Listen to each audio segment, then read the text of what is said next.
Welcome to the RevOps Lab, a podcast exploring the art and science of revenue operations. To find more episodes and resources on scaling your revenue engine, visit getweflow.com/RevOps.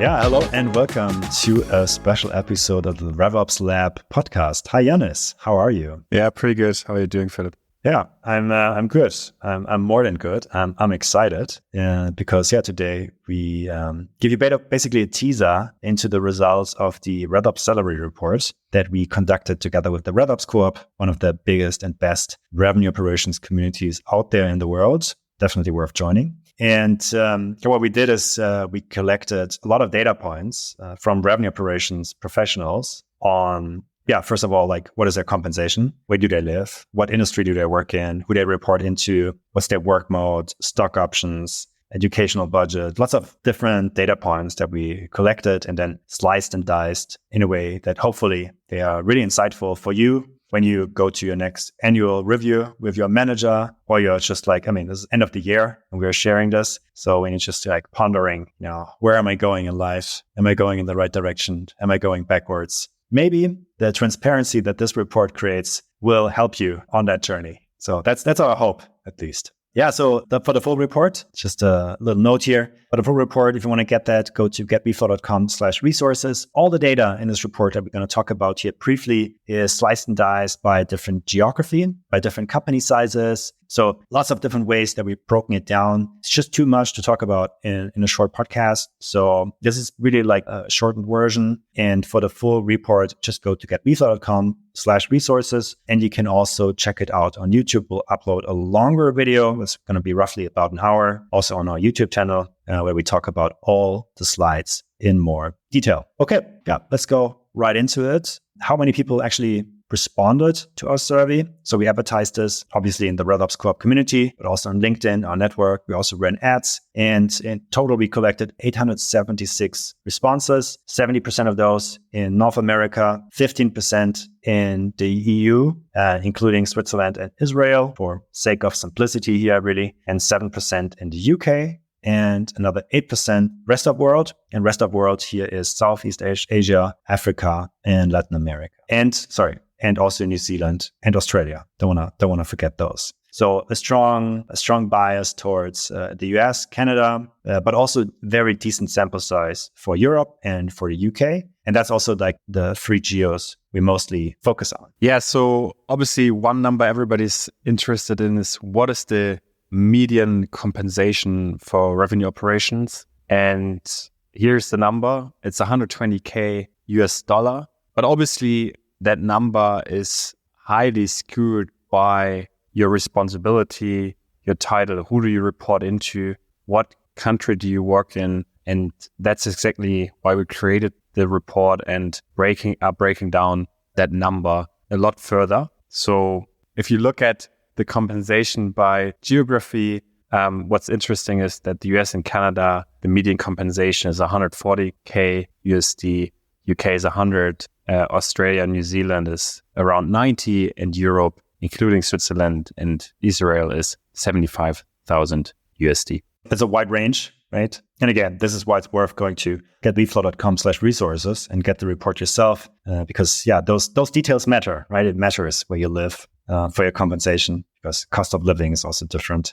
So definitely to look at it from that perspective. We also broke it down by company size. And interestingly, the majority of people who responded, so roughly 2/3, work in companies with 50 to 500 employees. Generally, what one can say around compensation is that obviously the bigger the company, the higher are your earnings. I think, if you work in enterprise, it's just more likely that your compensation is also higher. But then what's interesting to understand is the compensation does not vary so much whether you work in a 1 to 10 people company or 11 to 50 or 50 to 200. So compensation there is fairly similar. And then it starts to increase basically around 200, 500 employees, and then goes higher and higher and tops out at 5,000 plus employees. So company size does play a role in compensation. Title, unsurprisingly, also plays, of course, a big role. As an individual contributor, basically up until sort of like year 6, you can expect your compensation to increase every 1 or 2 years. Effectively, you can maybe not double it, but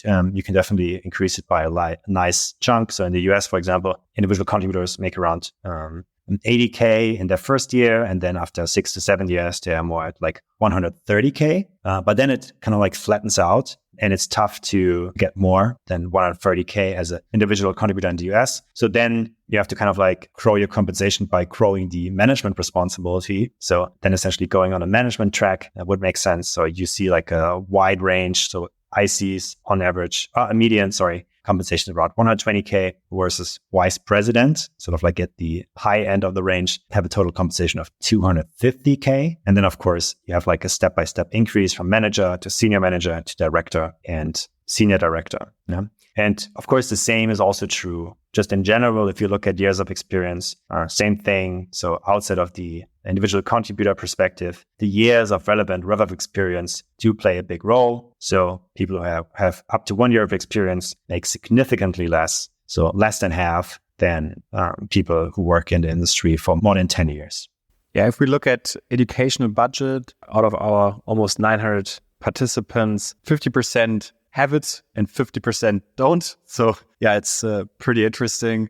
Not sure what to do about it. But one data point we also found out is that if you have educational budget, you typically make more money. But I think that often has to do with kind of the spending policies potentially. But yeah, that's just guessing. And if we look at stock options, so stock and RSUs, around 68% have those, 30% have none of those. So that's obviously also something to factor in. And then what is most surprising for us is, the work mode. So of our almost 900 participants, 67% work fully remote, 25% work hybrid, and only 8.1% fully in office. And that is something that, we actually were quite surprised about, which means the dream of being a VP in the US and, living somewhere with a good cost of living is absolutely possible in RevOps to optimize the earning potential. But like one explanation here is that a lot of participants are in technology and software companies, and those typically have more remote setups than maybe other industries. But again, it's an interesting finding. 67% work fully remote.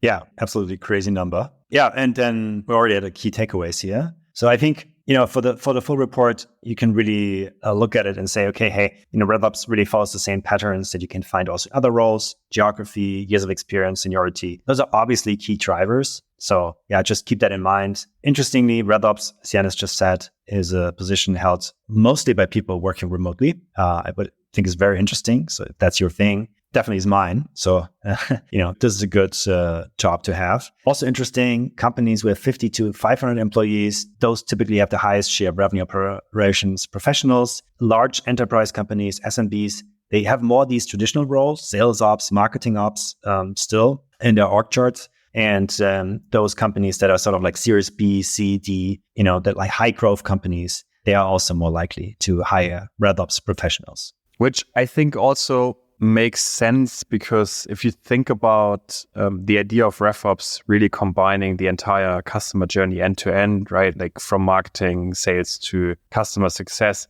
that notion itself, right? And also the rise of the chief revenue officer really having an end-to-end responsibility is something that is probably more seen in really technology and software companies that tend to be a bit smaller than the typical enterprises out there. So I think it's really interesting to see. Yeah, for sure. I mean, I think it's something that we always felt was the case, but to have it now confirmed in numbers, I think is really good, really nice to see. Yeah, and then just keep in mind, obviously the majority of people who responded to this come from software IT companies, but there are also many respondents outside of these. So from healthcare, finance, media, hospitality. So those also exist. Yeah. So you don't have to work in IT and software if you want to work in revenue operations. So just, broaden your horizon if you come from these industries. Definitely was interesting to me. And also earning potential can actually be higher outside of SaaS. So, just keep that in mind. Good. that was just a short teaser. Again, for the full report, go to getrefill.com/resources. Check out our longer video on YouTube. Share the report with your peers and colleagues. One of the key goals really was to promote transparency in compensation. This was really important to us, to have the sound methodology. And so hopefully we achieved this from your perspective. And yeah, would love if you share it and just spread the word, just spread the message. Thank you very much. That's it from us today. Yeah, have a great rest of the day, wherever you are, wherever you listen to us. Thank you very much. Thank you so much. Have a good day. Bye. Thank you very much for listening to this episode of the RevOps Lab podcast. Please consider to like and subscribe our show and give us a 5-star rating on wherever you're listening. If you have feedback or suggestions, let us know at podcast@getrefill.com. We read and reply to every email. Thank you.